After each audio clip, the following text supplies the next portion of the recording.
1972, December, Apollo 17. That was the last time humans went to the moon. Now, for the first time in over 50 years, this is about to change with the Artemis II mission. We've had humans in space, continually occupying the International Space Station since November 2000, but this is very different. Every human in space since 1972 has at most been in low Earth orbit. None have even been close to the moon. This here is the difference between those two things to scale. The moon is about 1,000 times further away than the International Space Station, at almost 400,000 kilometers away, compared to the ISS at about 420 kilometers. That's an incredible difference, and is one of the reasons we haven't been back to the moon in over 50 years. Very soon though, with NASA's launch of Artemis II, 4 people will head back to the moon, and become not just American heroes, but I think heroes to all of us.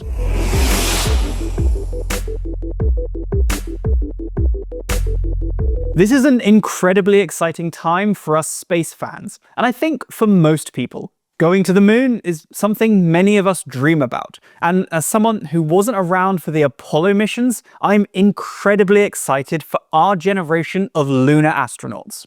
Now, one caveat at the beginning of all of this is that the Artemis II mission won't land on the moon. The goal of the mission is to launch from Cape Canaveral in Florida, safely get to the moon, perform a flyby, possibly reaching further from the Earth than any human has ever been before, then get back to Earth and safely land on solid ground.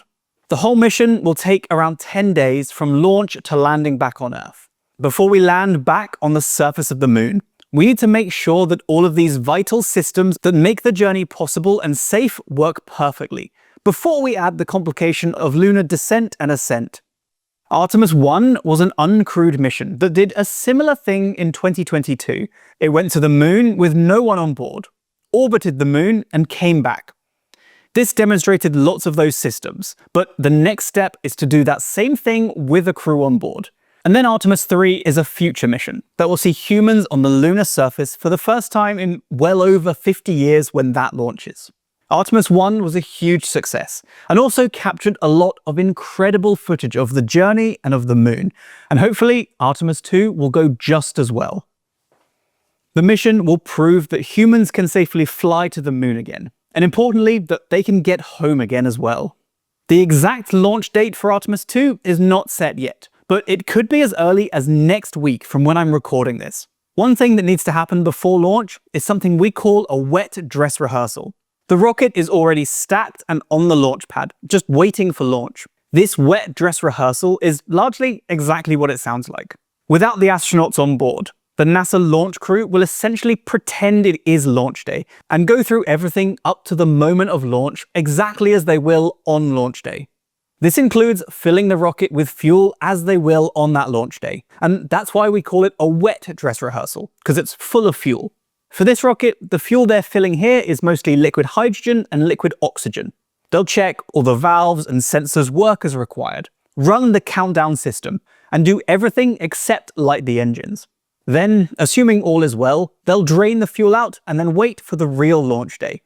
This could be as little as a few days later. There are a few launch windows coming up for when this launch can be, and there are essentially 5 or 6 days worth of possible windows in each of February, March, and April that have been announced so far. But also, if there are massive delays for some reason, then there will of course be windows available in the months after that too. These largely depend on the position of the Earth and the Moon during those windows. The wet dress rehearsal has already been delayed a couple of days because of incredibly cold weather in Florida right now. Meaning that right now, I think the earliest possible launch is February the 8th, 2026. But as I say, no exact date is chosen yet, and that could be pushed back, even by a couple of months. Editing Chris here. I just wanted to jump in and say that while I was editing this video, NASA concluded the wet dress rehearsal. It could have gone worse, but it could have gone better too. While they successfully loaded the cryogenic propellant into the rocket, they discovered a leak while loading the liquid hydrogen. This is not super uncommon, so is in no way a disaster, but it has resulted in NASA standing down for a February launch. And Artemis II will now launch in March 2026 at the earliest.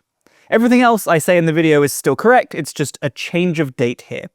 There was also a valve on the Orion module hatch that needed retorquing, but this looks to have been done now. During the wet dress rehearsal, the cold weather in Florida affected some cameras and other equipment that didn't impede the rehearsal, but they would have required attention on a real launch day.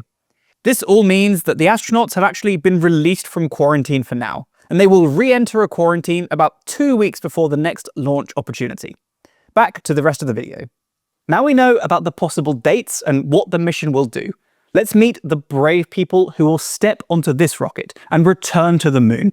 The crew is made up of 4 astronauts, and they're already in quarantine ahead of the launch to make sure they don't get sick while in deep space flight. First up, we have the mission commander, Reed Wiseman, which, by the way, is a very cool astronaut-sounding name.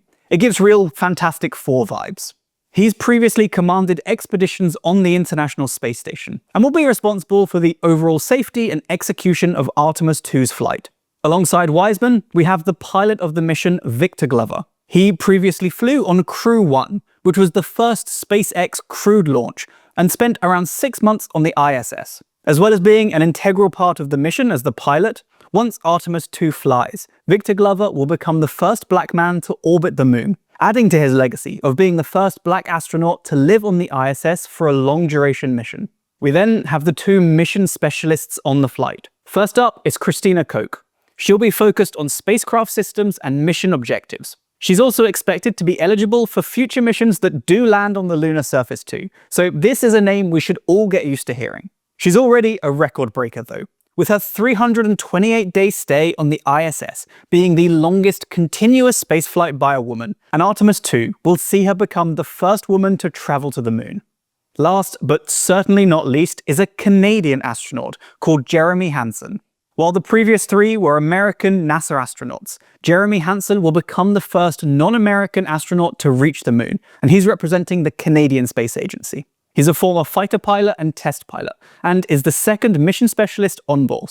This is the crew that will make history by returning to the moon. However, even as I say that, I can already hear the question that I'm sure many of you are thinking as I'm explaining this. Why has it taken us 50 years to go back to the moon? And why is this so impressive if we did it with much worse technology in the 60s and 70s? It is a fair question, but there's also a reasonable answer. The truth is, Apollo was a sprint, and Artemis is more of a marathon. The Apollo program that landed humans on the moon between 1969 and 1972 was driven by a single goal: beat the Soviet Union to the moon.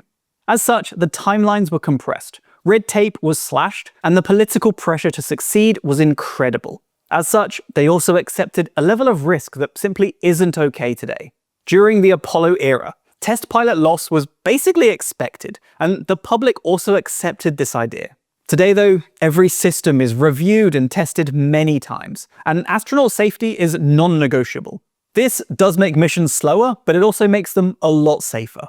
Due to the politics of Apollo, it was also afforded an incredible budget. At its peak in 1966, funding for Apollo was about 4.4% of the entire US government federal budget. Nowadays, for comparison, NASA's share of the budget is between 0.3 and 0.5% of the federal budget. Adjusted for inflation, it costs just short of $300 billion to land a person on the moon, well over 10 times NASA's most recent budget, which was about $24.5 billion. Once that single goal of being the first nation on the moon was achieved, budgets were slashed, and NASA made the decision to focus on low Earth orbit missions and build the Space Shuttle and the International Space Station.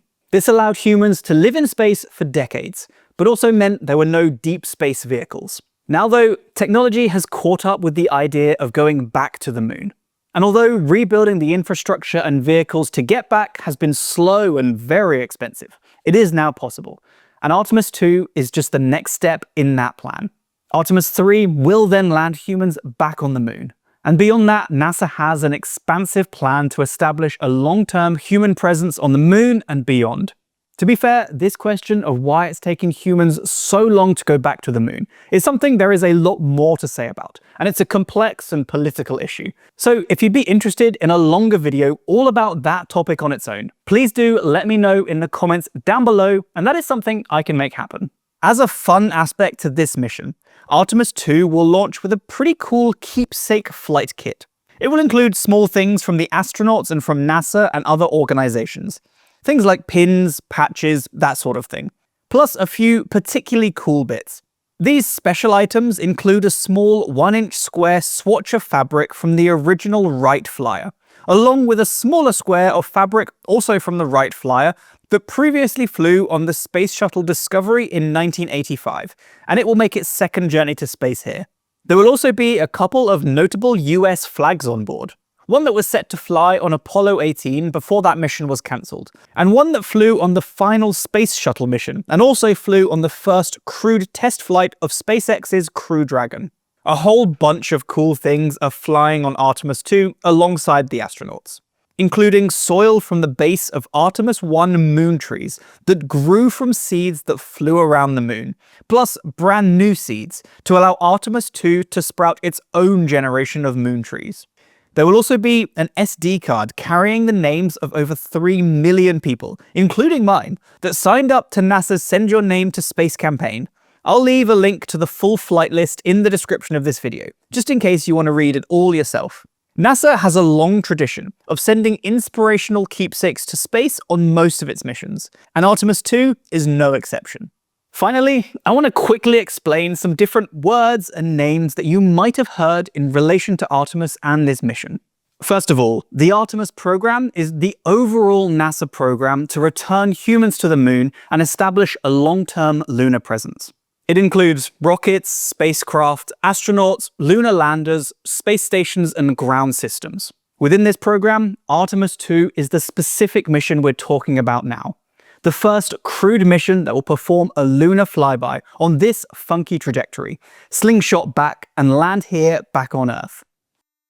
The Orion spacecraft is the crew capsule that the astronauts will actually ride in. It provides the life support systems, navigations, communication, heat shielding, and emergency systems for the crew. It's designed for deep space, so for going back to the moon, unlike something like SpaceX's Crew Dragon that goes to the ISS. And it can re-enter the Earth's atmosphere at lunar return speeds, which is very fast and very hot.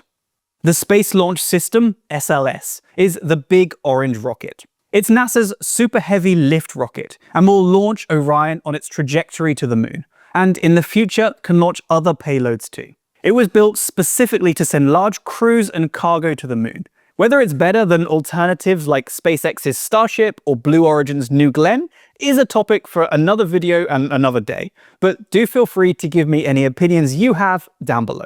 Only Orion will actually go to the moon with the crew inside. The rest of that orange rocket and all the boosters on the side are discarded during the launch. Either way, I'm very excited to see Artemis II launch, and I hope you are too. It's an inspiring time, and a stepping stone that could see new footprints on the moon very soon after this. I've never seen a live launch of astronauts to the moon, and I can't wait for this. This mission is about confidence. Confidence that we can return to the moon, and that we can do it safely, sustainably, and repeatably. Give me any thoughts or remaining questions you have in the comments. And hopefully I'll see you very soon with an update on the successful mission and some incredible footage of the moon and space from Artemis II. So be sure to subscribe so you don't miss all that. Plus all my other videos about space and the universe right here on the channel. Until next time, stay safe team. I'll see you soon. Bye.